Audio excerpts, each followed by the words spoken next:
tā kopējā viss. Viņi faktiski var pārredzēt tā, gar meža malu drusciņu vēl to mežu ietvarot un tur. Mēs te viņu apsaimniekojam, kā nu varam, trūcīgos naudas apstākļos. 30,000, man liekas, bija, kaut kur bija runa. Jā, ap 30,000 valsts dod 30,000 un tad savus tos doma piesvieš pārējo, kas ir faktiski vēl nāk klāt, ja? Jo īpašumu uzturēšana salīdzinot, teiksim, ar Rīgas parkiem un dārziem mums ir apmēram 4 reizes lētāk nekā viņi tie, jo mums nav tāda administratīvo izdevumu, bet vienalga kopā sanāk, jo mēs to standartu turam samērā augstu, ja? Mēs zālīti neļaujam augt un visu piekopjam, cik nu varam. Tā, tad, kad mēs te vadām tās ekskursijas, es cenšos uzsvērt, pateikt vienu, kāpēc vācieši izvēlējās šo vietu, ka faktiski latviešu iedzīvotājiem un latviešu cilvēkiem ar šo te ir maz sakara, kā organizētājiem, veidotājiem vai ko bieži vien pārmet. Ja? Ka faktiski mēs esam upuri un mēs joprojām par to ciešam, kas te ir noticis. Un otrkārt es mēģinu izkliedēt dažus mītus. Viens ir tas, ka šim objektam ir kaut kāds sarkana nokrāsa, ko ļoti daudz latviešu domā kliedē. Tam nav nekāda sakara ar komunismu idejām, tas ir vienkārši radies ar pārspīlējumiem dažiem, ja? Un tas, ka viņš te izveidojās tajā laikā. Un otru mītu, protams, ka te nav tāda nāves iznīcinoša mašīna bijusi, ja? Kā daži domā atbrauc, sevišķi no austrumu puses, ka šeit ir gāzes kameru konvejeri un kur te viss tas notika, ja? Kur šāva un kur kāra, jo faktiski šai nometnē bija cita funkcija. Ja? Tā nav ne Osvencim, ne Aušvica, ne Buchenvalde. Ja? Nu, un Mārtiņš, protams, stāstīs, un tad, ja ir bērni, tad ir jāizstāst, protams, vienmēr vēsturiskā situācija. Vienkāršiem vārdiem un skaidra vēsturiskā situācija, kāda bija, kad šeit tā nometne radās. Ja? Ka viena okupācijas vara, ja?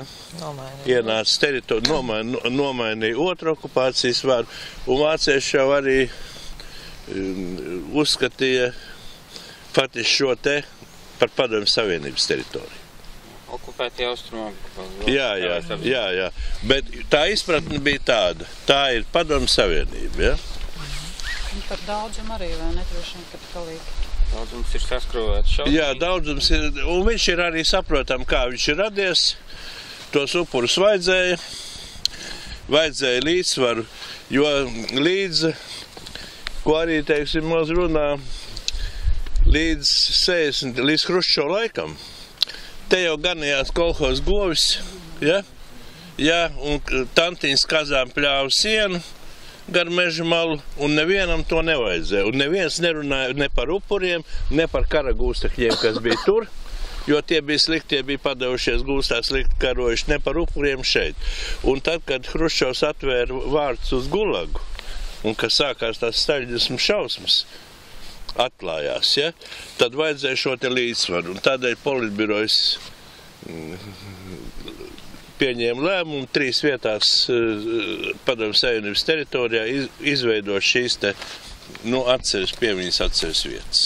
Un tās pārējās? Pārējais ir Pirčupis Baltkrievijā. Lietuvā. Pirčupis? Nē. Pirčupis māte sāģi nodis. Jā. Hatiņa Baltkrievijā. Hatiņa Baltkrievijā un 9. forts Kaunijā. Jā. Un šī te.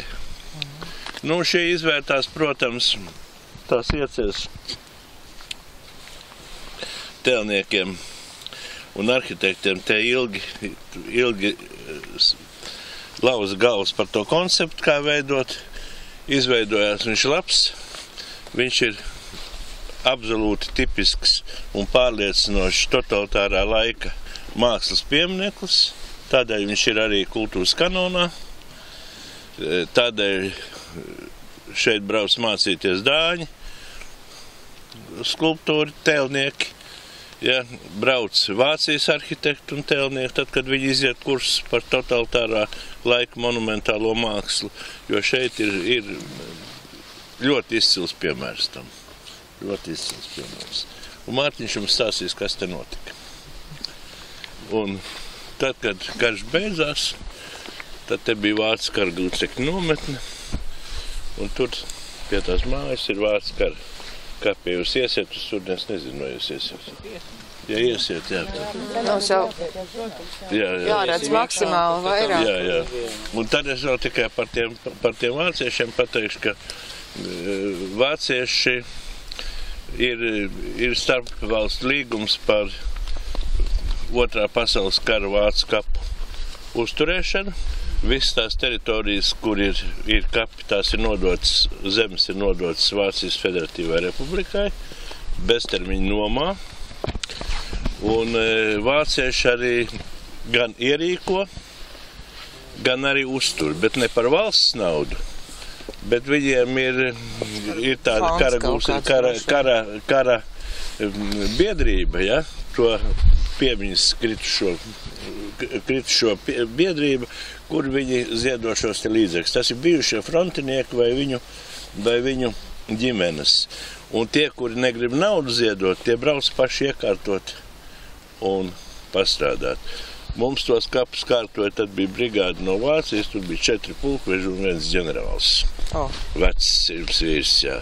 Un tā viņi te atbrauc, tā viņiem ļoti svarīgi, lai varētu riktīgi pastrādāt, bet lai būtu arī alus, un lai būtu maizītes, un lai pavārs atbrauc un viss šeit sariktēja lauku virtu un katru dienu klāja galdu, tā viņi mums 10 dienas krūmus cirta tur, ja? Bet forši bija paskatīties, ja? Kā cilvēki tā. Darba organizācija un kā strādā, ja? Tā priede. Un kas tur skudru pūzes? Tā, koki šeit nav nekādi diškoki, ja? Bet koki visi ainavi ir veidot. Ainavi tādi veidot reizē arī, ja? Reizē ar ansamblu. Bērniem, lai viņi, kad viņi sāk daudzīties, es paprastu, lai viņi pasaka ārā ejot, cik ir gari vārti, ja? Nu, kāds var pateikt, cik? Kāds 100. Kurš nosauks tuvāk? Vairāk. 100, man liekas, kaut kas. 105. Jā, es zinu precīzi, jo mēs jumtu mainīsim šogad. Jā. Tad cik plati? Plati ir 3 metri un 40 centimetri. Šī ir galerija. Galerijai. Nu, jā. Un tā ir no viena gala līdz otram galam ir kilometrs 300 metri, un platumā ir 850. Tas ir no Memoriāla Platības garums, jā. Kā bija kilometrs? Kilometrs 300, jā. 850. Jā. Nu, apmēram Un par tiem vācu kapiem tā, vācieši, lai būtu vieglāk viņus apmeklēt tuviniekiem, un lai būtu vieglāk arī organizēt kopšanu, Vācija saved kopā, centralizēja tos kapus. Ir pie Saldus, ir Rīgas apriņķi, ir Babītē, ja neesiet bijuši ļoti skaistas tas vācu kapu memoriāls. Bet šeit bija tā problēma tāda, ka šeit viņi bija tur savās no karalaukiem kritušos. Šeit ir pēc kara gūstekņu. Šeit bija kara gūstekņu nometne, un šeit ir konkrēti zināms vārdiskais saraksts un kādā kārtībā viņi guļ. Ja? Atbilstoši Ženēvas konvencijai par kara gūstekņiem, nu, bija jāfiksē gūstekņu nāvu, un Krievi to arī bija darījuši. Ja? Vai paši vācieši varbūt pašpārvalda. Un pie apbedīšanas, un viņiem katram ir tas, pie apbedīšanas ir žetons. Un ja pārabedot būtu žetons, kādam būtu trūcis žetonu vai būtu sajukusi, vai kārtība nebūtu tajā, kur viņš guļ, tad apbedīšanas process pārabedīšana pārtrauc, atliekas ved uz Vāciju, taisa ģenētiskās analīzes, meklē īsto tuvinieku, un tas ir sarežģīts process, ja, bet kārtība ir kārtība, un tādēļ viņi šos te, kur ir nometnes bijušas, ja, labāk viņas nekustina. un ierīko kapīs uz vietas. Tur, Viens kur jautājums, kāpēc zīmīte nav, ka tur ir vācu kapi? Ko lūdzu? Kāpēc no ceļa zīme nav, ka te ir vācu kapi? Tas pārliek. Tā ir, Cēsīs. Cēsīs viņas liek, un Igaunijā arī liek. Igaunijā arī liek, un vācieši arī liek. Šeit viņi atteicās. Kāpēc? Vācieši atteicās? Vācieši atteicās no šīs lietas, jā. Tāpēc, ka šeit bija liels troksnis. Tad, kad vācu kaps ierīkoja nesen. Pavisam nesen. Un tad, kad viņus sāk ierīkot, tad tie, kas it kā uzskata, ka viņi ir privatizējuši, tie politiskie spēki, teiksim, ja? Kas it kā ir privatizējuši nometni un kas rīko tos pasākumus un tā tālāk, ja? Plīneris, Danoka un te ļoti daudz tur sīko visādi apvienību. Viņi, uztaisīja tā drausmīgu uzbrukumu, ja? Tad viņi stāstīja vispirms, ka tie ir šāvēji, kas tur tiek apglabāti un godināti, lai gan tur ar šāvējiem un ar tiem, kas te strādāja, te nometnē nav nekāda sakara. Nākošā versija bija tāda, ka tie ir šeit nometnē gulošie, ja? Bet kad vācu pusi piesavinās viņu pīšļus, un te bija televīzijas, un vācu televīzija, un Maskavas televīzijas visu, un beigās vācieši atteicās, lai viņi pārkāpa divus principus. Pirmkārt, viņi neliek uzrakstu blakus memoriālam, ka šeit ir kapi. Ja? Tas ir viens. Un otrs, no kā viņi atteicās, viņi neliek dienas pakāpes. Jo liek visur sarakstu ar uzvārdiem un dienas pakāpēm. Ja? Jo šeit bija starp tām dienas pakāpēm dažas SS pakāpes. Ja? Un tad, lai nebūtu šo te domstarpību un lai nebūtu tā kaitināšana, un mums bija tur pēc tās arhitekta idejas bija tie kapi arī savienot ar memoriālu to celiņu. Ja. Tur iesāka veidot un arī pārtrauc tā nogrieze, ja? Lai it kā atdalītu. Ja, un pēdējais jautājums, protams, ir varbūt Mārtiņš izstāstīs tuvāk, ja? Kur tad ir apglabāti šeit tie, kas gāja bojā? Ja? Pirmkārt, tie, kas būvēja un kurus te nošāva, ja, pēc tam. Un kur tad gāja bojā tie, kuriem izpildīja nāves sodus, kas grāmatā ir tur arī fiksēts tas skaits, un kur gāja bojā, kur ir apglabāti tie, kas mira no slimībām, no dažādi, daudz jau aizgāja bojā. Kur tad viņi ir, ja? Un oficiāli mēs tā arī necam. Neoficiāli? Neoficiāli tā ir te bija tālāk mežā uz Dārziņu pusi, kādreiz te bija kādreiz Cara armijas garnizons. Un tur bija ļoti skaisti kapi, garnizona kapi, ar nelielu kapelu pareizticīgo, ja? No kuras ir palikuši drupas. Un acīm redzot, viņi ir apglabāti arī tajā teritorijā, kur tā ārkārtas komisija darīja tos izrakumus, ja? Un viņi izraka vienu to tranšeju, saskaitīja līdz skaitu un sareizināja ar teritoriju. Un iznāca 70,000, ja? Un parakstījis to papīriņu. Tas papīriņš jau kaut kur mēs viņas redzējis, ja? Tur ir 2 leitnanti, ja? Un Salaspils miličs palīgs, ja? No vietējiem iedzīvotājiem. Tie mūsdienu cipari no kā radušies? Tos Mārtiņš jums izstāstīs. Jā, no kā viņi radušies. Jā, viņš jums izstāstīs. Tajā vietā nav nekā, vietā nekāda memoriāla. Tajā vietā nav nekā, bet pat arī, nepadomu laikā kādu tas interesēja. Un būtībā arī mūsdienās nevien tas neinteresē. Tad memoriāls ir vietā, kur bija nometne, bet šaušana un glabāšana. Šaušana ir citā vietā. Karātavs bija tur centrā, ir tas akmens bluķis, kurā vietā stāvēja tās Karātavs, bet kur viņi ir apglabāti, jā. Mans uzskats jau. Tāpēc, ka sāks rakt un atradīs, kur tur nav 100,000, kā viņi Nē, nu, arī... Nē, nu, matemātiski jau toreiz konferencē tagad jau tie cipari ir reāli un nav jau jēga skaitīt 1000, uz šito nevajag arī gidiem ielaisties vispār. Jo nav svarīgi, cik ir upuris. Svarīgi ir tikai te ir noziegums pret cilvēks noticis. Ja? Nu jā, tiklīdz sāks to, jo katrs upuris ir to vērts, lai viņu pieminētu. Katrs upuris ir to vērts, jā. Mārtiņa izstāst par legionāriem, kas te sēdēja. Jā. Par čakstu. Jā, šis slīps, kas nodala pārējās no ceļu pusē, barjeras starp dzīvību un nāvi, un tāpēc arī šis uzrakstēs šiem vārtiem vai zeme, kas ir tad radies projektēšanas gaitā. Nu, 67.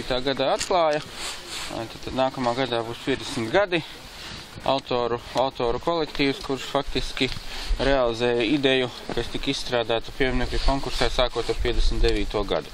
Kā jau mums Rubļevska kungs teica, tad pēc otrā pasaules kara bija Vācu karagūstekņu nometne šajā teritorijā, pēc tam šeit bija padomju armijas mācību nometne un šautuve, tā skaitā bijušajā memoriāla teritorijā. Tas ir pēc kara? Pēc kara, jā. Kas tad bija? Pirms kara? Pirms kara bija, kāpēc vispār šeit arī nometne radās, tad tas viss ir saistīts ar to infrastruktūru, kas sāk veidoties jau cara laikā, 19. gadsimtā, tad posmā no Salaspils līdz Ikšķilei bija cara armijas vairākas vasaras nometnes. Un 20. 30. gados arī šeit bija Latvijas armijas vasaras nometnes. Gan Salaspils parka teritorijā, kas tagad ir faktiski zem ūdens, kur ir palicis viens servis pie Dambja autoservis, kas ir ierīkots bijušajā Latvijas armijas nometnes barakā, tur bija virsnieks. Bet tas ir līdz Pirmām pasaules karam, pēc tam jau tās nometnes līdz Pirmām pasaules karam bija cara armijas nometnes šajā... Par cara armiju es runāju, tas bija līdz Pirmām pasaules karam. Un pēc Pirmā pasaules kara? Pēc Pirmā pasaules kara bija Latvijas armijas nometnes, šeit tūmā bija aviācijas nometne. Ne šeit tieši, bet šajā rajonā. Ja? Un pašā Salaspilī bija tad Salaspils parkā, kas tagad ir lielākā daļa apludināta, kur dambis ir virsū, tur bija arī Latvijas armijas vasaras nometnes, un tur ir saglabājušās fotogrāfijas. Tas remontdarbnīcas ir tajā Latvijas laikā? Jā, remontdarbnīca ir tas servis pie Dambja, kā viņš tur saucās, tas ir tajā Latvijas laika nometnē. Jā, nu līdz ar to, tā kā šeit jau tā nometņu tradīcija, tā var teikt, bija sena. Jā, cilvēku personām te bija jāizliek. Jā, tad jebkad. Jā, nu faktiski jau tā nometne sākās vēl senāk, 17. gadsimtā pie Salaspils uzcēla Zviedru skansti, kas ir tagad braucot pa Daugavpils šoseju virzienā no Salaspils uz Ogri, labajā pusē ir ūdenstornis saglabājies starp šoseju un Dambi. Tur tās skansts. Tur bija tā saucas Zviedru skansts, tad garnizons, Zviedru armijas garnizons, kas stāvēja pie Rīgas. Un tad pamazām viss tā garnizona lieta šeit arī attīstās. Un pēc tam 58. gadā nacionāla komunistiem rodas ideja, bet viņi atsimētos nāk no viņiem pašiem, nāk no Maskavas, ja, par to, ka šeit tātad vajag ierīkot piemiņas vietu. Un tur savu laiku kultūras ministrs Valdemārs Kalpiņš vēl 88. gadā ar viņu bija intervija karogā, kur viņš arī stāstīja, kā tā ideja radās. Viņam māte arī bija ieslodzīta šajā nometnē uz kaut kādu laiku, un 50. gados sāka šo jautājumu cilāt, tad radās ideja par to, ka šeit var izmantot to teritoriju. 58. gadā vēl tā teritorija bija armijai, padomju armijai, un tad viņus pamazām no šejienes pārcēla. Viena epizode, ka bija sākumā paredzēts veidot tādu kā piemiņas uzkalnu, kā kurgānu šī vietā, tur, kur mēs ieiesim iekšā, bet to armija savukārt noprotestēja, jo tad no šī kurgāna varēšot redzēt Rumbulas lidlauku, kas bija arī militāra teritorija. Tajā brīdī vēl, jā, un tāpēc, to Kalpiņš raksta atmiņā. Intervijā, respektīvi, jā, un tātad, šī konkursa ideja ir 59. gadā, pirmais konkurss tiek izsludināts, ja tur ir gan lietuviešu telnieki, gan arī latviešu telnieki un arhitekti Latvijas, Un tad rezultātā, 67. gadā tiek atklāts šis memoriālais komplekss, modernās arhitektūras un celtniecības piemērs, tāpēc te arī brauc, kā jau bija teikts, ārzemes studenti skatīties uz šo vietu kā uz arhitektūras mākslas objektu. Tad kas šeit ir bijis reāli, tad reāli šeit 41. gada rudenī sāk ierīkot tranzītu nometni, kas pēc nacistu nometņu klasifikācijas neskaitījās koncentrācijas nometni, viņi nebija pakļauti koncentrācijas nometņu tai galvenai pārvaldei, viņi skaitījās paplašinātais policijas cietums un darba audzināšanas nometni. Tas nozīmē, ka faktiski tad šeit liela daļa no ieslodzītajiem, kuru kopējo skaitu no 42. gada līdz 44. gada septembrim rēķina uz 23 000 aptuveni, pēc tiem datiem, kas ir saglabājušies. Tad liela daļa no šeit ieslodzītiem cilvēkiem bija šeit tranzīta posmā, tātad pa etapu pārsūtot viņus uz koncentrācijas nometnēm Vācijā vai Polijas teritorijā. Un tā skaitā tātad viena daļa no ieslodzītajiem, kas bija šeit pastāvīgi, bija tā saucamie darba kavētāji, tāpēc darba audzināšanas nometni, kuri pēc tā laika noteikumiem tad cilvēku varēja arestēt, ja viņš laikus neierodas darbā un nepilda. Kādā darbā? Māte arī bija kavējusi. Kalpiņa māte, nē, tā kā Kalpiņa māte bija tieši Kalpiņa māte, tad viņa bija paņemta ciet kā padomju aktiviste, jo Kalpiņš pats bija Krievijā. Un šeit arī, daļu... Bija ziņiešu sekretārs. Jā. Un maz izpalīgi. Jā, maz izpalīgi. Jo tie pārējie bija prom. Ir lielākās, nopietnākās figūras, jā. Bet kuru darbu kavētāji? Bija darba klausības noteikumi vācu laikā, tad, ja cilvēks bija kādā iestādē reģistrēts kā strādājoša persona, rūpnīcās, ja viņš, teiksim, un ja viņš neierodas attaisnot iemeslu dēļ slimības vai kaut kā citādi, tad, līdz ar to viņu arī ņēma ciet. Tas ir pamatā no 43. gada, kad ir totālā kara doktrīna ieviesta jau Vācijā un visās okupētās teritorijas, tāpēc tā. Tad vēl no 43. gada, tad, kad sāk veidot leģionu Latvijā un Lietuvā un Igaunijā, tad šeit sāk pārvest arī leģionu dezertierus un tiek viņi turēt arī šeit līdzās civilu personām. Viņi arī ir civilu personas, tad arī tā ir viena daļa no ieslodzīto kontingenta. Ja? Ir arī fotomateriāli saglabājušies jaunā ekspozīcijā, būs redzami, ja? Tad līdzīgi kā koncentrācijas nometnēs ir dažādas atšķirības zīmes uz tām ieslodzīto formām, lai apsardz varētu orientēties, kas un kā. Tālāk šeit, par ko bija runa arī pagājušajā gada konferencē, šeit tātad zināmu laiku 44. gada vasarā atrodas lietuviešu ģenerālis Piehanavičs, kurš ir atteicies veidot Lietuvā leģionu, un tāpēc viņš šeit ar savu štābu tiek turēts tādā speciālā režīmā, kas nozīmē, ka pret viņiem izturas kā pret kara gulstekņiem virsniekiem, ja, viņiem ir vieglāks režīms, viņš šeit pieskata, ja, bet netiek iekļaut tajā vispārējā darba. Lūdzu, bija tas uzvārds? Piehanavičs. Tāpēc lietuvieši brauc uz šejienu. Jā, tāpēc arī lietuvieši šejienu brauc. Tie ir vairāki mēneši, kamēr šeit tas lietuviešu armijas virsnieks šeit atrodas. Ja. Mārtiņ, saki, tev vai grāmatā tur ir vairāk kaut kas par Piehanoviču? Grāmatā ir vairāk, jā, grāmatā to visu arī mēģināja iekļaut. Ja.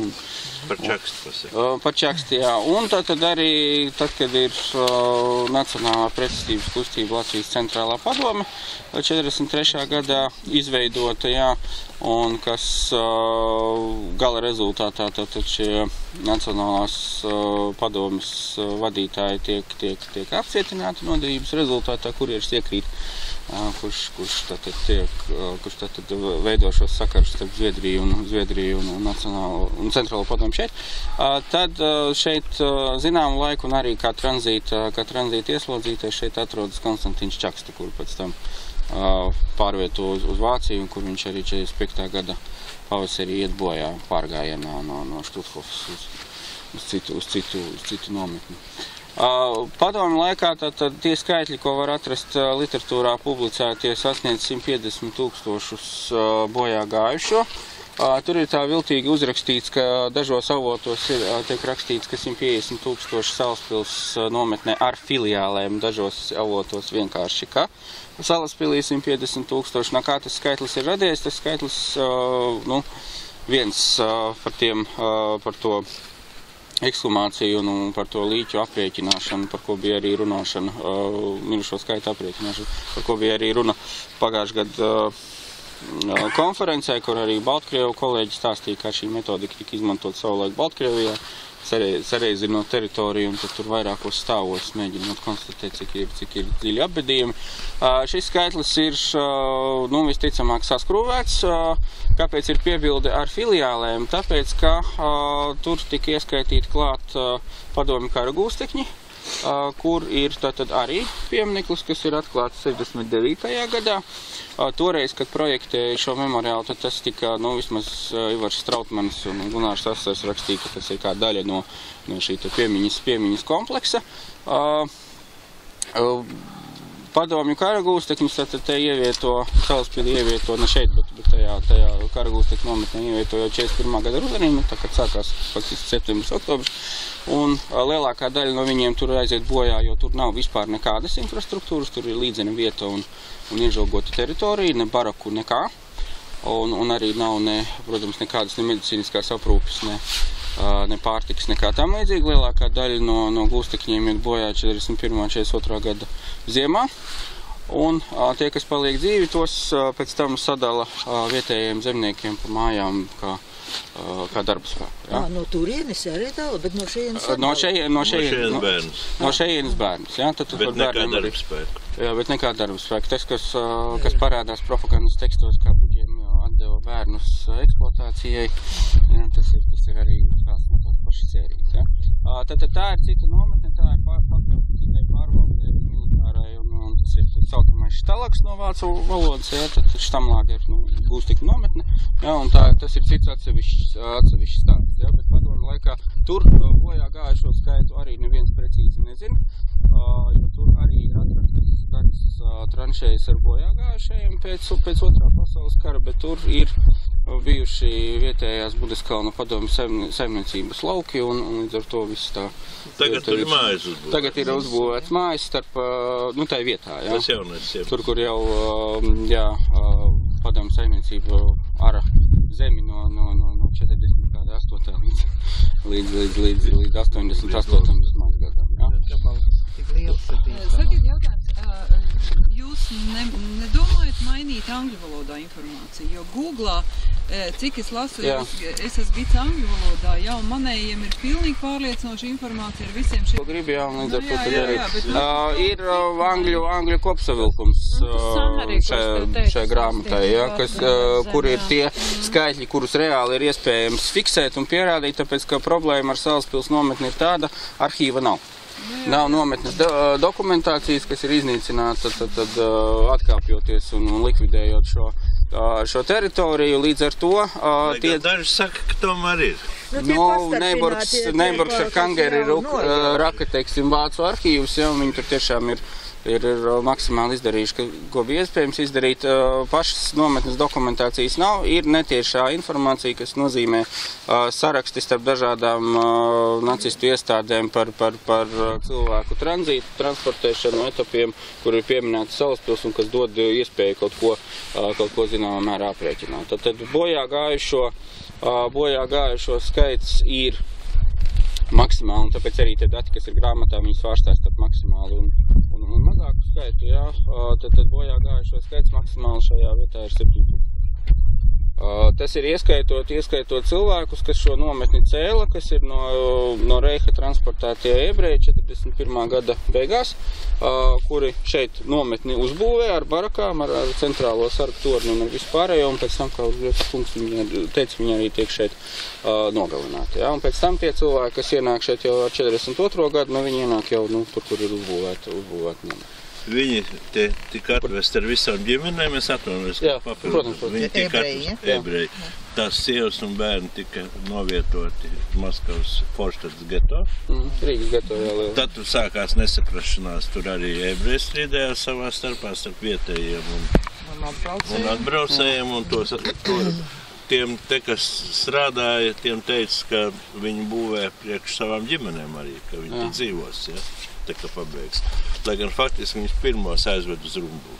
Un tad šo to apakšveļu, ja tad ņēma to zīdus? Nē, nu zīdu veļu, tās drēbes jau veda no visas Eiropas. Bet kas šuva to zīdu apakšveļu? Nu, bija ieslodzītie šuvi, ja. Bija jau, tās koncentrācija tīkls jau bija milzīgs. Tā ir industrija vesela, jā. Šitas ir mazs graudiņš, teiksim, lielā kopējā tīkla. Jā, Ausekļa ielā, kur tas lepnais nams bija, tur bija pagrabos, bija koncentrācijas nometni, ja. Pretī viesturdārzi. Kur spicākie Eiropas... Ir grāmata par to ebreju vadu. Nu, kurš it kā uzdevās pa vācu. Spicākie Eiropas Šervica. Jā, drēbnieki, jā. Vīnu pazinēja un kas tur viss tur Fabrika Lenta, kas šo vācu armijai un visām iestādēm, teiksim, nepieciešamās drēbes un jā, nu, ko vadīja ebreju izcelsmes. Vīni iepirkt audums priekš virsnieku drēbu. Jā, protams, jā. Virsnieku dāmām tur taisīt sapurnieki bija un kas tur viss nebija, jā. Par Salaspili bija zināms, mēs varam pamazām šī priekšā. Vācu laika presē nebija tā, ka šī vieta bija galīgi aizsmatanot. Protams, ka civilajiem nekāda pieeja nebija iespējama, jo tā bija slēgta teritorija, bet nu, tas nebija Salaspili pieminēja šad un tad. Bet, protams, ka vācu laikā tas vācu propagandas stāsts bija tāds, ka šeit sēž tiešām tikai darba kavētāji, kas negrib strādāt. Spekulanti, kas ved no laukiem sviestu. Jā, spekulanti, kas ved no laukiem sviestu, jo, kad zinām, ka cilvēks nokāva mājās audzētu tūku un aizved pārdot, tad viņi varēja pielikt pie priedes spekulanti. Un līdz ar to tad tas priekšstats par Salaspili, kādu gribēja radīt, teiksim, Laikraksts TV un vācu laika propaganda bija tāds, ka te tiešām ir, nu, labi, negluži kurorts, bet nu nekas īpašs, jā.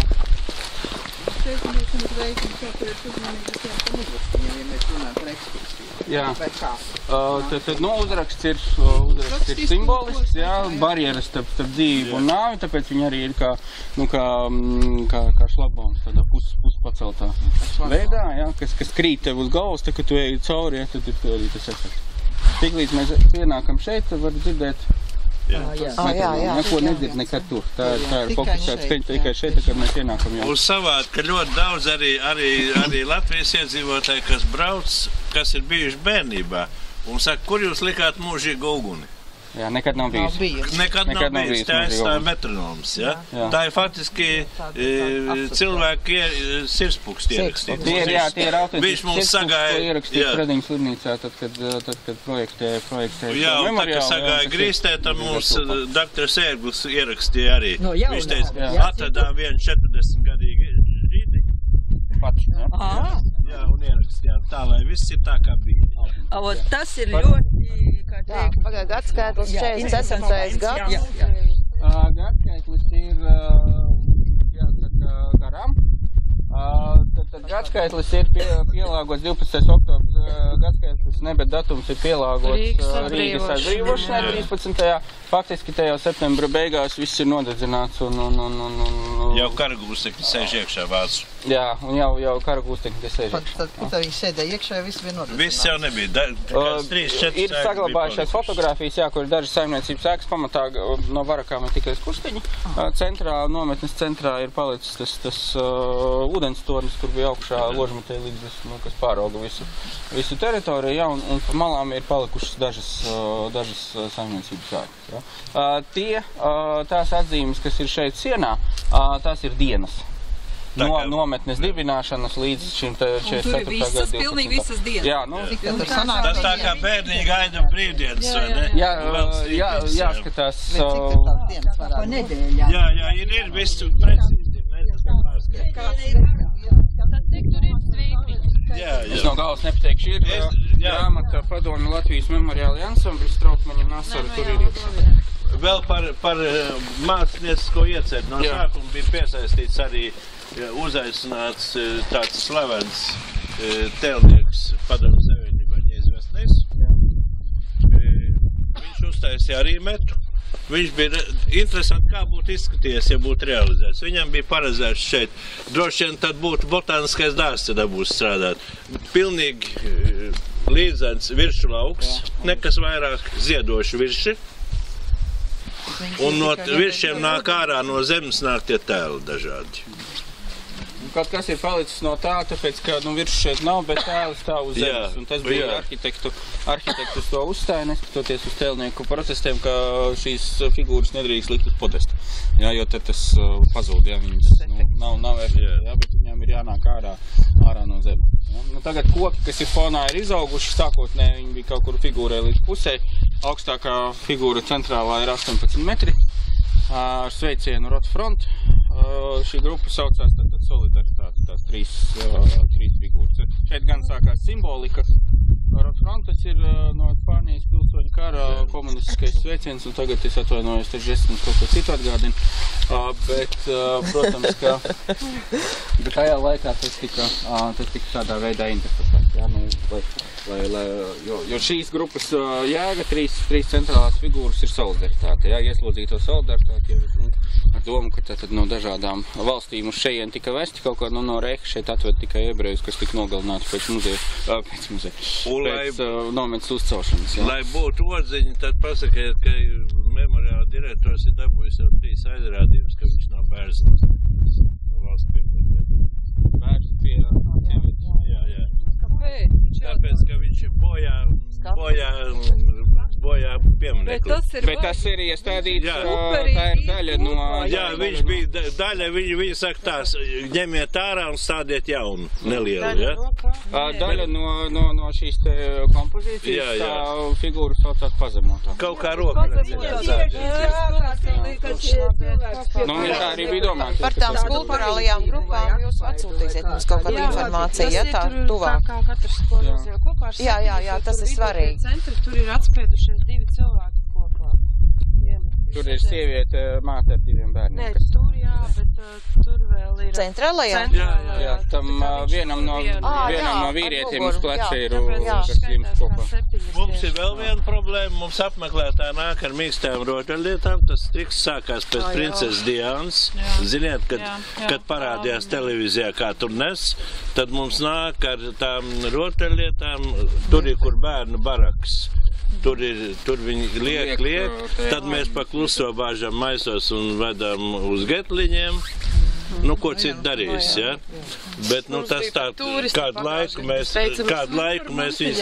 viņām tur atļaujam stāvēt, vai ne, jo tas ir... Nē, var pajautāt, vai jūs uz kafiju arī ejat ar mīkstām rotaļlietām? Es nevējiem saku, kad brauc skolnieki, amerikāņi baigi, imprest, iespaidot, ka brauc skolnieki un viņi atved savu mīļāko mantiņu tiem, kas šeit ir gājuši bojā. Viņi pilnīgi graudai. Tā arī liek, bet lielākā daļa tomēr nav tās mīļākās mantiņas, tas ir kioskā nopirkts, vai ne? Bet, stāsts. Jā, stāsts ir tāds, jā. Mēs jau es saprotu, jā. Un starp citu šeit, ka atved grupu, no manas pieredzes, kas baigi darbojas, atvedu viņus nostādu un prasu, lai viņi apklust un ieklausās, un ko viņi dzird. Jo es viņam nesaku, ka tie ir sirdspūksti, es prasu, ko jūs dzirdat? Vilcienu, lidmašīnu, putnu, kaut kāds tuk, un kāds pasaka sirdspūksti. Un tā viss, tiešām, un klausās, viņiem ir kolosāla reakcija. Nestāstiet, ka tie ir sirdspūksti, jūs dzirdat sirdspūksti. Ko jūs dzirdat, ja? Un tā visi beidzot apklust un klausās, ko viņi dzird. Un pasakiet, kāpēc mēs... Kāpēc viņi kā nezin, kā sirdspūksti? Vai mēs tālāk ejam jau uz memoriālu, vai tomēr ejam šeit iekšā? Kā parasti dara? Parasti dara, bērni grib uziet augšā. Tad mēs arī tāpat ejam, kā mums vajag. Te var uziet augšā un pa turien noiet lejā, jā. Tā arī daram, vai kā? Tad, ja pēc idejas, ka mēs ienākam, tad mums ir priekšā skulpturālās grupas. To mēs izstāstām un tad ejam. Katrā ziņā baraks ir simboliski atzīmēts ar parka rozēm, jā? Ir parka rozes, pareizi. Es gribēju jautāt, man ir prātā tiešām, ka es kā skolnieks biju, ka bija kaut kāds sarkanas rozes. Tur ir tās rozes. Kas tur ir ar priedēm? Priedēm nav nekas, ko stāstīt. Tur bija iezīmēts to ceļu, tur, kur viņiem bija apkārt jāstāst. Jā, tas ir ceļš ir apkārt, bet priedz daudz uzskat, kad ir ieslodzīties tādi stāsta. Tie es jau stāstīšu, ko Gidis stāsta. Tas ir padomju mīts vai kas tas? Tas ir mīts, to iestādīt tad, kad veidoja memoriālu. Jā, jo tās jau ir jaunas. Atnāk Gids mums stāsta bērniem, ka šeit šeit sagaidīja ar suņiem. Jā. Tos, kas nespēja paiet, tos uz turienu uz šautuvi, tur ir šautuvi simboliski iezīmēt galā. Tos veda un tur šāva, ja? Un pārējos zina nometnē, vai atkal, kā vienu pakāru tā zīmīt ielika. Tur ir vispār, jā, tāds ģidīgi. Lai kad memoriāls, kad ir radies, jā, bet bērns klausās, jā. Bet par tām priedēm es pati personīgi kaut kādā grāmatā izlasīju. Tajā pašā grāmatā par to, cik te tūkstoši. Ko stādīja viņš, ja viņam atkal ir, es gribēju, viņš varēja drīzāk kāpēc to stādu nekā stādīja, jo par nometnēm pareizi. Viņiem nav, viņi jau uz to projektu, sanāca uz to projektu. Visi nav miruši. Nē, profesors Strautmans strādā Politehniskajā universitātē, kā strādāja. Vēl ir, jā? Jā, tad arhitekts Sasars ir pensijā. Jā, tā viņš pavadījums. Nē, arī pārējie miruši ir, jā. Pārējie miruši. Tā, kur mēs tālāk ejam? Nu, Mārtiņš vedīs tā. Kā ir paredzēts, mēs varam iziet loka ceļu apkārt un tad... Nu, vajadzētu, jā, iziet to maršrutu, kā mēs vedam. Vai, paldies. Man bija tā dilēma. Tie bija dubļi, ne? Aija, cik tev ir laika? Mums ir 20 minūtes priekš visu. Mēs atnākam līdz šienei, viss tās, kurā gada iedod. Tāpēc, kad viņiem vajag savu, arī pasaka, ne visi iedodās ir, bet Tie ir vienkārši, tie padomu laikā arī, nu, tad labi, to viss nevar stāstīt. Kā nevar? Būtībā viņi bija, viņiem praktiskais pielietojums tāds, ka viņi ir ceremonijām. Lai būtu neliels paaugstinājums, teiksim, dziedātāja grupas vai orķestri. Jā, skatuves funkcijas bija, Jāizprintē kāda bilde, kur redzams, cik daudz apmeklēt pasākums padomu laikā. Tas prezidijs, kas bija tie, viņi stāvēja tur augšā, ja? Kad tas lielais pasākums viņiem parasti notika? Padomu laikā? Padomu laikā notika kaut kad vasaras vidū. Vasaras vidū, tad, kad atklāja nometni, ja? Tā bija 3. jūnija svētdiena. Tā ir, var sakot, 42. gada 3. jūnijā atklāja nometne? Nē, tā padomu laikā bija nometne neatklāja te neviens lentīs negriez. Bet tad, kad atklāja memoriāli uzbūvēja. Bet kad tad tiešām, kāds precīzs datums, jā, kad atveda? Bija, ka katru gadu viņas arī tad tiekās. Tad, kad viņi tiekās, tas ir viņi tiekās 2 reizes gadā. Tas ir viņi oficiāli, viņi organizē kā tikšanos, ja?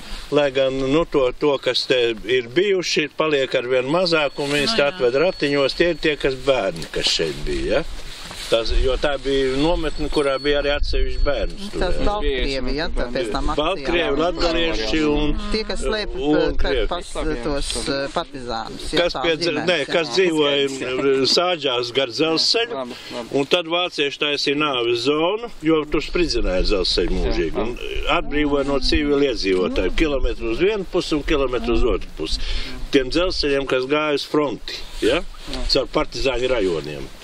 Un tad te viņas atveda, tās ģimenes atveda uz šajieni, sievietes aizved uz Vāciju darbos un bērni palika. Tā tās ģimenes sievieši arī palika.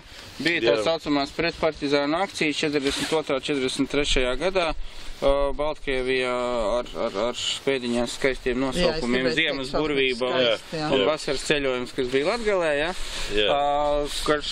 Tad, nu, viena lieta bija... Diezgan ciniski, vai ne? Nu, protams, un līdz ar to tātad viena lieta ir, nu, iztīrīt tās dzelzceļa līnijas, ja, lai netiktu spridzināti vilcienu sastāvu, un otrs ir, teiksim, šo te soda akcijas, kas gāja pa sāģām ar visu dedzināšanu un teiksim, no apkārtnes tīrīšanu. Tad tie, kas paliek dzīvi, viņus, kā kungs teica, sadalīja Un tādā veidā pie mums nonāca bērni no Baltkrievijas, tas ir arī grāmatā aprakstīts. Un tad ir tas stāsts par asins ņemšanu no bērniem. Tas ir tas mīts traģiskais. Jā, par kuru arī bija vislielākais, teiksim, troksnis, gan tad, kad bija konference, gan pēc tam, kad grāmatu izdeva. Tas bija Japomņu. Jā, nu viena...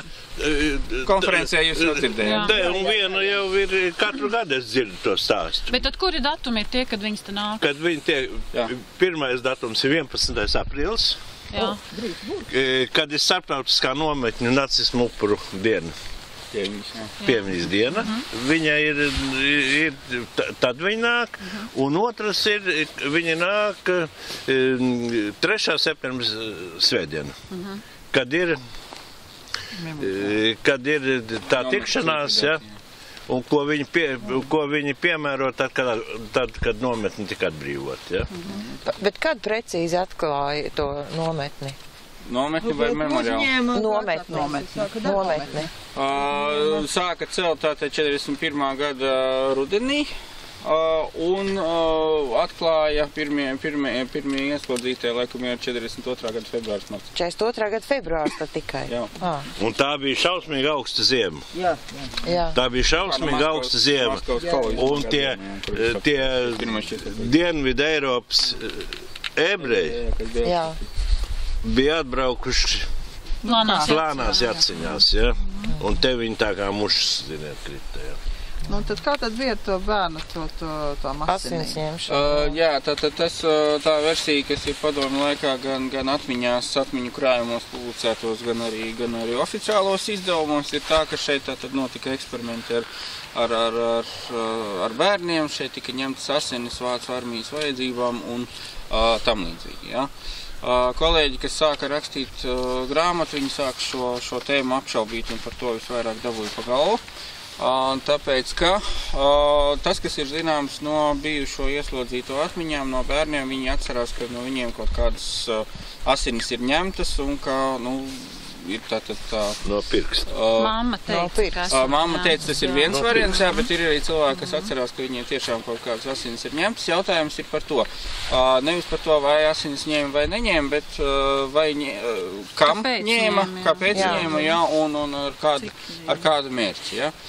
Tas, ko var saprast no dokumentiem, ir tā kā, šeit cilvēkus veda un turēja diezgan sliktos sanitāros apstākļos, tad, protams, ka bija tīfa epidēmijas vairāk kārt, jā, un tā kā Rīga ir samērā tuvu un tepat arī vietējie iedzīvotāji, tad viena lieta, ko varēja darīt nometnes administrācija, ņemt asins paraugus un sakot līdz tam, kas notiek uz vietas ar epidemioloģisko situāciju. Tā kā gan bērni, gan pieaugušie šeit nedzīvoja, tā teikt, pilnā pansijā, bet tas uzturs un dzīves apstākļi bija pietiekami smagi. Tad no bērniem, kas jau ir 2 nedēļas kaut kur ar vilcienu vesti uz šejienu uz Salaspili un šeit arī dzīvo nepārāk labos apstākļos, ņemt asinis masveidā priekš armijas ir diezgan neiespējami. Ja? Otra lieta, kas arī noskaidrojās, ka kopš 43. gada, un bērnu šeit ved tikai no 42. un no 43. gada, kopš 43. gada Vācu armija atteicās no plazmas preparātu transportēšanas uz fronti. Jā, jo tas bija pārāk tehniski sarežģīti, un viņi varēja, ja kādi tankisti sadega, teiksim, uz vietas frontē, tad uz vietas viņiem varēja pārliet asinis, ja tāda iespēja bija, bet viņi neveda kaut kur savāktas asinis no kaut kurienes neved uz fronti, jo tas nebija tehniski iespējams. Jā. Tālāk, protams, ka tas stāsts par to, ka no šejienes ņēma asinis masveidā, tas rodas principā padomju laikā, kā sastāvdaļa visam stāstam par Salaspils nāves nometni, jo arī tas apzīmējums, kas ir gan padomju laikā publicētos atmiņu krājumos, ja Salaspils nāves nometni, tas rodas no tā brīža, tad, kad šo memoriālu atklāja un kad Augusts Voss oficiāli nosauca Salaspili par Latvijas Osvenciju. Tas ir tāda daļa no tās vispārējās. Un stāsts ir žēlīgs un, protams, izsaucās pierādījumu tam nav, bet īstenībā arī nekas nav zināms. Un par tām asinīm vēl ir tā, kad ir tiem cilvēkiem, kas atcerās, ka ir ņemtas, bet viņi vāršas ļoti skudīgi skatījās, lai tikai kaut kas, lai neārieši asins neietu pie āriešiem. Tad vēl ir jautājums par tiem bērniem, kas ir apglabāti Pokrovu kapos. Jā, tas tā nevarēja, no kura katra tie ir daļa no tiem bērniem, kas nonāk Salaspilī, un tie ir lieli kontingenti, 2,5 kas tiek ievesti, Salaspils visus nevar paņemt pretī, tas ir arī grāmatā aprakstīts, un tad ir pareizticīgās baznīcas misija. Tā, kas tur tās mūķenes. Jā, kas ir Barona ielā klosters. Jā, un tad, caur pareizticīgo baznīcu Vācu administrācija atļauj tātad šos bērnus pa daļai vispirms aizved uz to pašu Barona ielu, jā, un tad pareizticīgā baznīca mēģina viņus arī, saglābt. Bet kā te viņi tomēr tur tik daudz, ka vesels memoriāls Pokrovu kapos, viņi miruši tomēr? No tām pašām epidēmijām, jo tas viss ir saistīts gan ar tīfu, gan ar visu pārējo. Bet ne tie, kur tos eksperiments ar tām asinīm? Eksperimentu šeit... nebija vispār kam. Nebija kam taisīt eksperimentus. Tāpat kā ir stāsts par mobīlo gāzes kameru, kas ir braukusi šeit kaut kur un indējusi. Tur ir salaists kopā divas lietas, tur ir salaists kopā tā saucamie zilie autobusi, kur arāja komanda brauc 41. gada vasarā pa provinci un šāva ebrejus. Ja, un tas ir kaut kādā tautas folklorā saplūdis kopā ar mītiem par to, ka uz Salaspili ir vesta pārvietojamā gāzes kamera. Ja. Kur ir problēma? Problēma ir tāda, ka ir ārkārtējā izmeklēšanas komisija par vācu fašistu ļaundarībām Padomju Savienības teritorijā, kas sāk 45. 46. gadā strādāt, faktiski jau 44. gadā ierodās. 44. gadā tas, ko teica tie divi leitnanti un Salaspils milicijas priekšnieks, 44. gadā, tad, kad nāk Padomju armija iekšā, tad aiz armijas nāk Smešs. Pretizlūkošanas daļas, kas arī, teiksim, šo te, fiksē pirmo informāciju par civiliedzīvotāju upuriem un vispār par to, kas noticis okupētajā teritorijā. Armija pāriet pāris, Smešs pēc tam tīra to atbrīvoto teritoriju. Viņi organizē, teiksim, visas filtrācijas, kas ir attiecas uz leģionu un tam līdzīgi, un arī ievāc ziņas par to, kas ir noticis ar civiliedzīvotāju. Un pēc tam sāk darbu tā oficiālā ārkārtējā izmeklēšanas komisija. Ir divas brošūras, kas ir publicētas latviski VAPA tajā valsts apgādā 45. 46. gadā. Un tur ir grāmatā, tur ir detaļās aprakstīts. Grāmatā ir detaļās aprakstīts par to, kā mainās tie upuru skaits, kas ir fiksēts vienreiz, ir parakstīts akts par tik un tik atklātiem ekshumētiem līķiem tajos garnizonu kapos, pēc tam, paējot kaut kādiem pāris mēnešiem, tiek parakstīts akts ar citu upuru skaitu. Ja? Kaut kāda šīs komisijas izmeklēšanas materiāli ir Latvijas valsts arhīvā, kas arī grāmatā ir ievietoti. Ja? Lielākā daļa ir Maskavā. Tiem pagaidām klāt nav izdevies tikt nekādā veidā. Faktiski ir versija ir tāda, ka tad, kad tiek gatavota tā saucamā Jekelna prāva 45. gadā, ja? Kas beidzās 46. gadā sākumā. Tad arī tiek maksimāli, teiksim, vākta un pat fabricēta informācija par to, kādi ir bijuši noziegumi par civiliedzīvotājiem šajā okupācijas laikā. Ja? Un tur ir arī grāmatā ir norāde uz centrāla komitejas biroja, Latvijas kompartijas centrāla komitejas biroja sēdi 45. gadā, kur Kalnbērziņš saka par to, ka mums, kamēr vēl karš nav beidzies, 45. gada janvārī, Kalnbērziņš runā par to, ka mums ir maksimāli tad jāstrādā pie propagandas un pie vācu fašistu ļaundarību atmaskošanas un popularizēšanas, ja tā var teikt. Jā. Līdz ar to tas tam visam, diemžēl, ir diezgan stipra tāda propagandas pieskaņa un nofiltrēt to. Pierādīt jau nevar, vai tā ir tikai propaganda, arī tādā laikā. Jā, un kā gidiem es jums ieteiktu neaizrauties ar upuru skaitīšanu. Jā. Tad tur var iebraukt. Cilvēki prasa. Jā, kad prasa, tad ir cita lieta. Bet tā jau var, jā, viņi izaicina arī, jā. Nē, tiešām ir, kā teikt. Jā.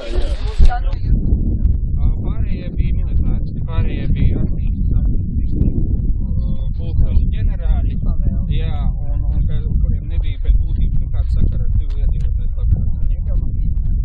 Tad lūdēja par visām soda akcijām, tiem audriņiem, par rupulu, jā, speciāli šādu komandu. Es domāju, tā saucamo sardiņu sistēmu, kā līdz kārtās. Jā.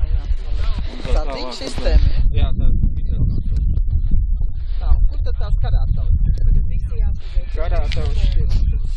Pagā, mums vajadzētu iztaigāt un parunāt tiesātu, mums tā citādi mēs nosaucīja. Tagad vai redzēt, Šīs vietas tā tad iezīmē par... šitāds te un odas, jā? Jā. Tur ir niša, kur acīm redzot ir ielikts. Šitās ir arī, tur tie tās tās ir tādi. Tā ir daļa no nometnes infrastruktūras, tāpēc plānojam arī ietāt putloku tieši. Centrā ir tornis, karātavas.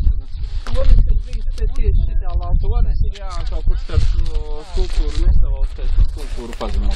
Nesalaustais, restaurants, pazemotā, māte, vai kā viņš atsēs? Jā. Karātavu vieta bija tas... Karātavu vieta, tas ir tas plucis, jā. Tas plucis, kas ir vertikāli. Jā, jo horizontāli ir baraks.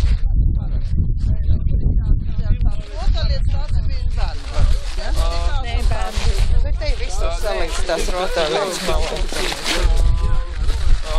Nometnes plāns ir zināms, ko izpildītā Kārļa Buša zinātā pēc atmiņas plānu, kas arī padomu laikā bija visu publicēts un tiražēts, kur centrā tas sonis.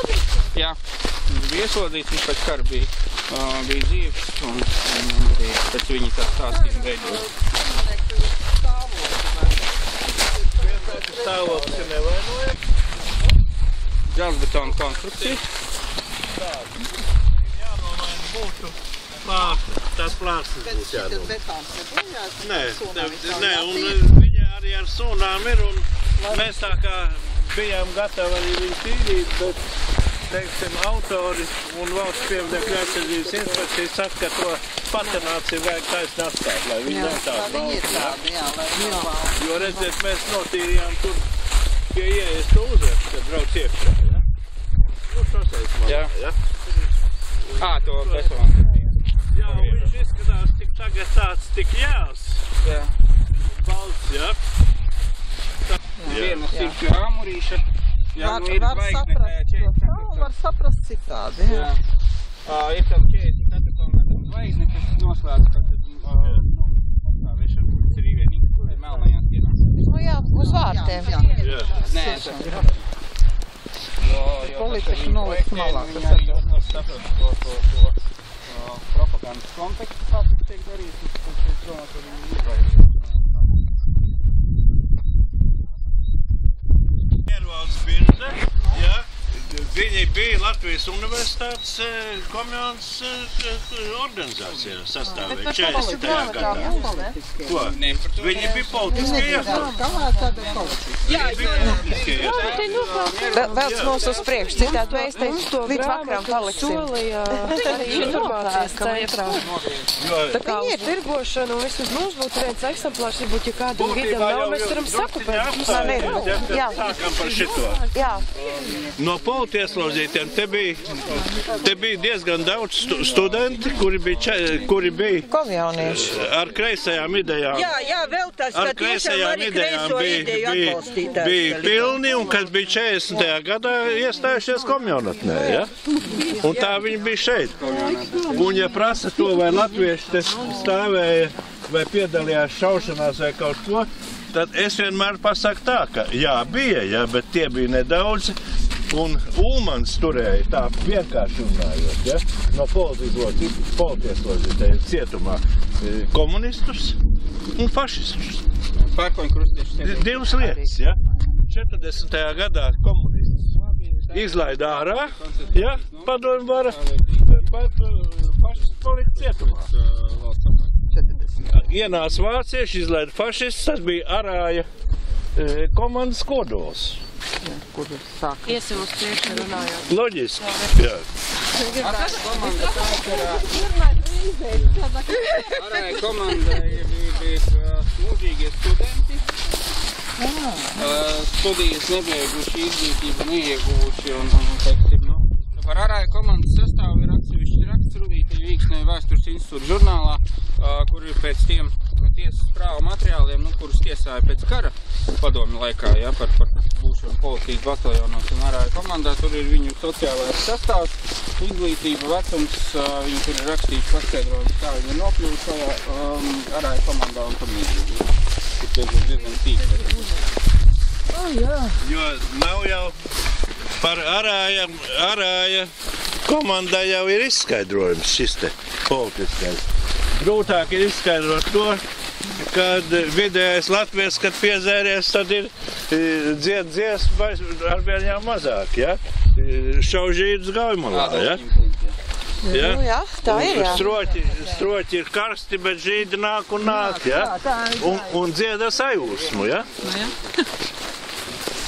To ir grūtāk izskaidrot. Vācu laika propagandas panākumi, tur var redzēt, kā darbojas propaganda vēl 50 gadus pēc kara beigām, tāpēc, ka tas to sāk darīt ap 41. gada 1. jūliju, kad sāk izdot avīzi TV, tad ir masīva propagandas kampaņa par žīdu drausmīgajiem noziegumiem, žīdi čekisti, žīdi vecīgi spēcinātāji, spīdzinātāji, tā tālāk tā joprojām. Tā propagandas kampaņa iet līdz 41.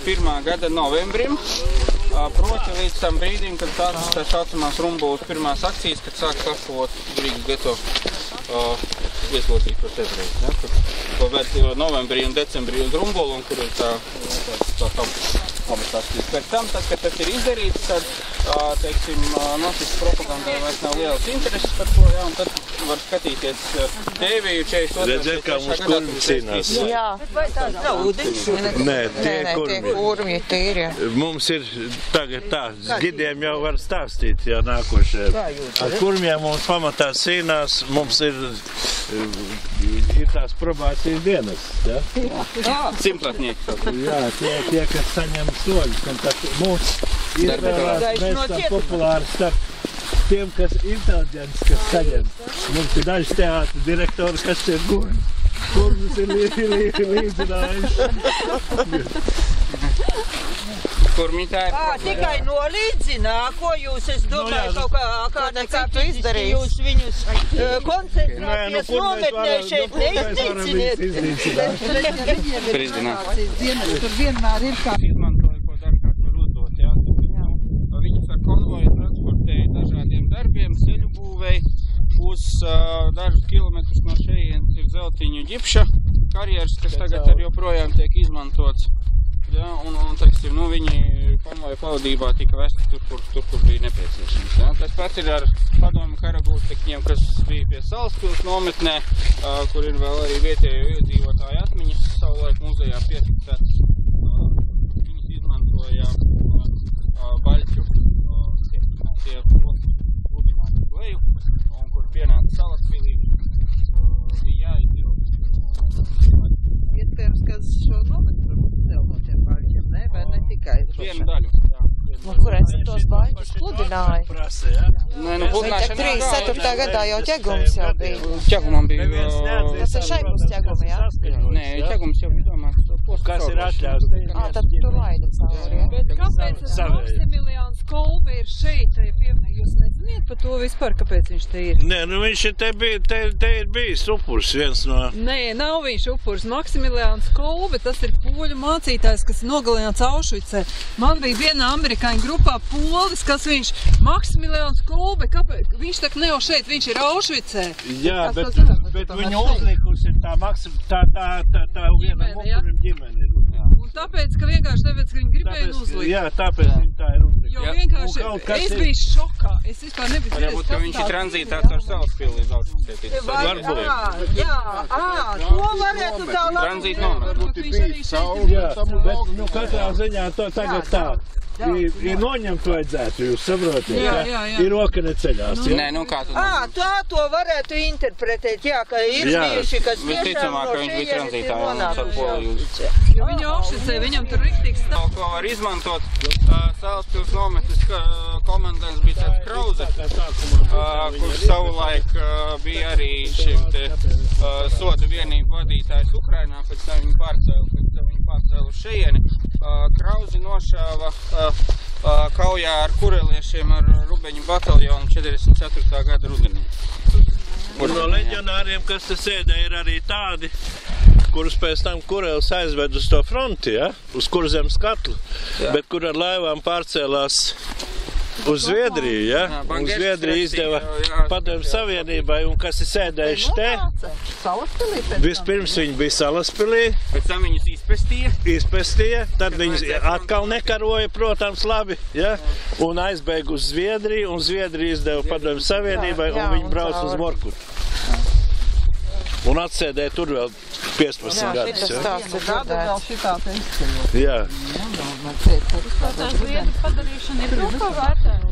Nē, no Zviedriem bija slavenais līgums ar Padomju Savienību. Jā, ka viņi atzīst Baltijas valsts. Viņi bija šeit. Jā, kā desertīgi. Tā pamata viņi arī izdeva. Jo viņi skaitījās Padomju Nocietnājuma līnija. Nē, vienkārši, nu, tā kā Padomju Savienības tika tie visi Padomju Savienības. Nē, ir tāds 43. gadā. Tu bija kā leģionārs. Tad viņas paņēma ārā un sodu Bartoli un ielika Kurzemes katlā. Cīņai pret Krievi. Bet viņa ar laivām pārbēga uz Gotlandu. Un Zviedri viņas izdeva Padomju Savienībai. Tad viņi atbrauc uz Galerijā.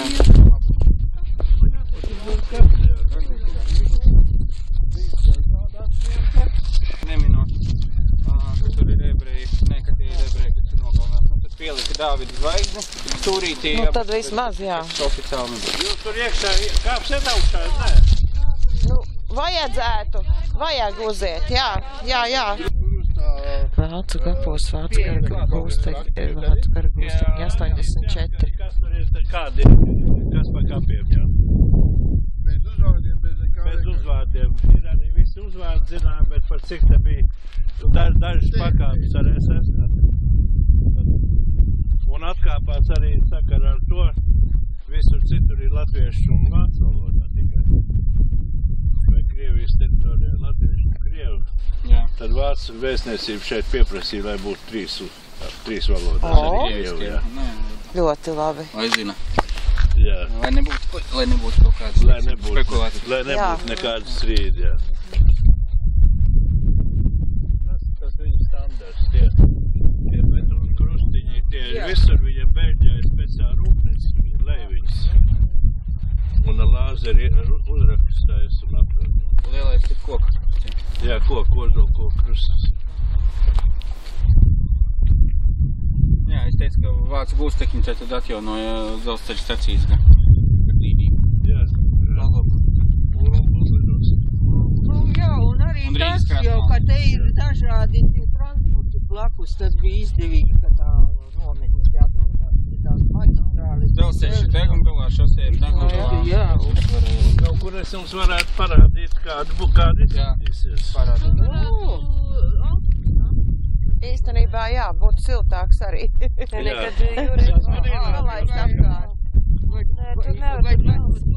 Tas jau ir, kā teikt, viņš paliek te, ne jau viņu nelaidīt no rokām. Es viņai iedošu jums līdzi. Jā, te ir viss iekšā kā. 146 vācu kara gūstekņi tur ir apglabāti. 146. Pabeidz 18. gadā, līdz tam 18. gadam būs, saprotu, kaut kāds Tas ir pilnībā. Nē.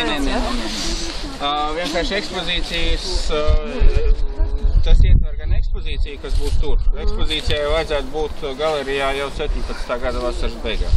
Runa ir par to, ka līdz 18. gadam var pabeigt teritorijas atjaunošanu visas plāksnes. kad mēs bijām laukumā un tā. Bet ekspozīcijas vienai daļai ir jābūt jau 17. gados.